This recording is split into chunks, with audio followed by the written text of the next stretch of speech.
farmer, friend, singer-songwriter Lyle Strickland. And that's farmer, friend, and jack of all trades Chris Horn. And we're those Taste Bud Guys. We do this YouTube show, and what we were talking about earlier, I was like, anytime I get an analogy right, I just feel so happy that Chris approves. Feel like a good puppy. All right, guys, you heard it. That's how we're kicking this off. I got a good compliment out of that. I'm making him keep that in there.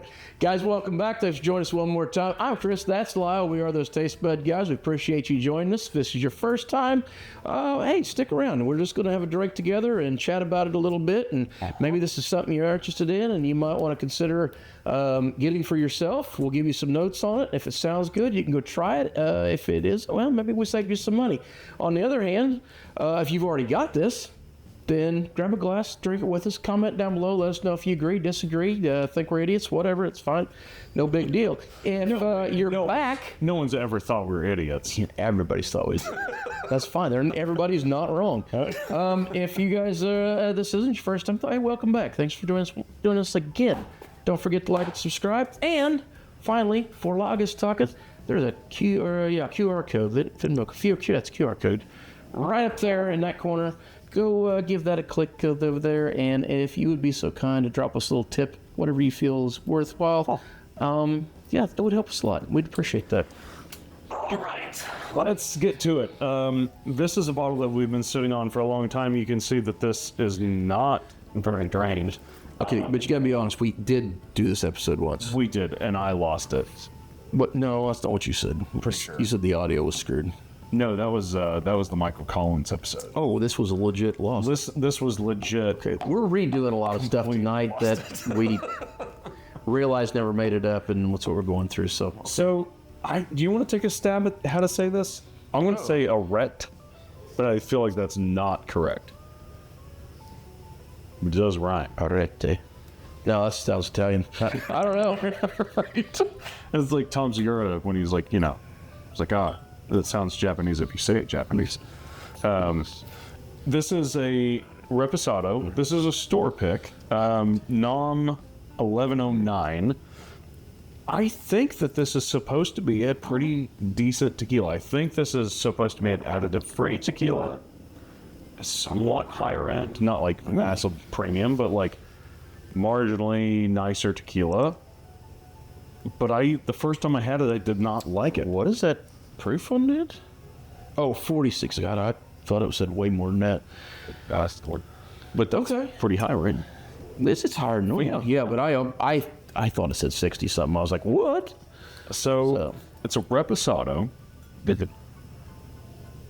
And maybe it was the higher proof that turned me off on this. Because right now on the nose, we've had the nose actually pretty nice. Super boozy though. But we had a high proof tequila that we both thought was really good. Simber Valley, yeah, that Blanco.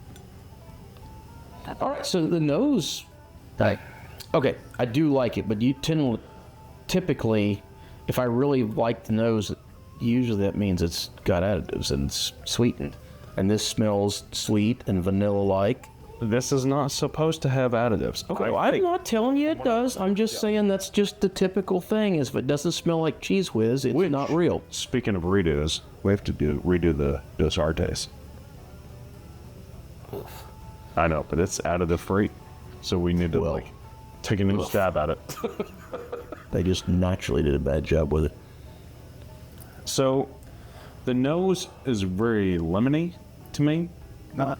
Wait, why do we got to do Dos Artes? We just did that one. Well, because we spent the whole episode saying it had additives into it. And it don't. You sure? I'm damn close to sure. 90%. I guess we'll have that discussion in a minute. Yeah. Stay tuned. Yeah, I mean, guys, this is what you're getting. If you really want to see something, just skip like 3 minutes into the future. We'll get to doing what we're supposed to do. No, it's a sharp note. Now, as I partake more, it kind of calms down on the boozy note a little bit. Oh, now see, I'm getting the opposite. As I go deeper into it, I'm finally starting to get the higher notes. I'm getting past that sweetness. Boozy. Yeah, I'm starting to dig into that boozy. It's getting rid of the sweetness. Well, let's go in and taste a little bit. I agree. Sure thing. There can come. Okay. It does taste better than I remember it. Same. It has mellowed out a little bit, but it's sharp, it's sour, it's tart. I think that's where I get that, where I keep saying lemon. It has a pickle note to it. I can It's kind of funky. get there. Yeah. You're right. It is better than I remember it being the last time we had it. But here's the thing: it doesn't mesh. Yeah. All the notes are like really. It's like they're all stabbing each other. Yeah, they're just everything is separate. There's like this kind of minty dill note in there, Yeah, I could see and that. then there's these vanilla notes, and like nothing is like mixing together friendly. Like it's just really hating on itself. Which leaves the finish in this sort of weird, funky, sock drawer kind of situation going on. It has a mothballiness. Yeah. Yeah. I don't know. Am I saying it's the worst thing? No, it's not the worst thing, but You know what it is disappointing. Okay, I'll tell you What I expected it to be. I'll tell you what this reminds me of that some people really love that I just can find myself to get behind, which is Herradura. Oh, I like her there. What did you have to give for this one? I think that this was about 60. It's a store pick. It might have been $80 a bottle. Okay. I'd say 50 to 80 is a safe guess. Water. Sure. Pool water. Here it says it smells like pool water. Yeah, I'd say that's a fair thing. I don't know, man. It doesn't. There's just so many better tequilas at this price point. Well, okay, yeah. I mean, in my opinion, I agree with you. But what I've started to say is, some of you guys have had this one. I'd be really interested into if you liked it, Yeah. why. Yeah. If you don't like it, I get it. I don't. Yeah, you don't have to explain yourself at all. But if you liked it, why? What is it that we're missing on this one? If people really enjoy this, I don't get it. I don't get why. It doesn't seem like it's something The same that sour, has an enjoyable funky quality that is in this is what I get off of some Herraduras. Not all of them, but like the general ones that you find. Well, even when I finally Not special releases, I guess just. relate to this enough to kind of make it cohesive and make it mesh, Yeah.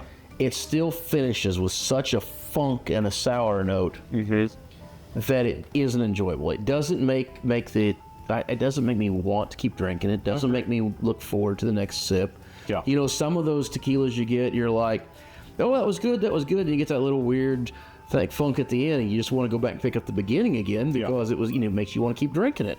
This is not one of those for me. This one is just one every time I drink it, I'm like, I didn't enjoy that. I didn't enjoy anything about it. Better bias will be not awful, but better bias. Would you say? For that money. Yeah. I mean, that's where I'm at. Especially if this ended up being in that $80 range. Oh yeah. Man, and again, I know I throw this one out all the time, but Tequila Ocho is just, Ocho's- for that money, I cannot imagine Tequila buying Ocho something else. is like the perfect comparison of quality and price point. I think so. I think it's just one of the best ones. But Okay. All right. Until next time. well, there's tequila you're just a little disappointed in. The tequila you kind of figured you might be disappointed in. Close your word from tastebudguys.com. Oh, or the people you're meeting, grab a buddy and try something new.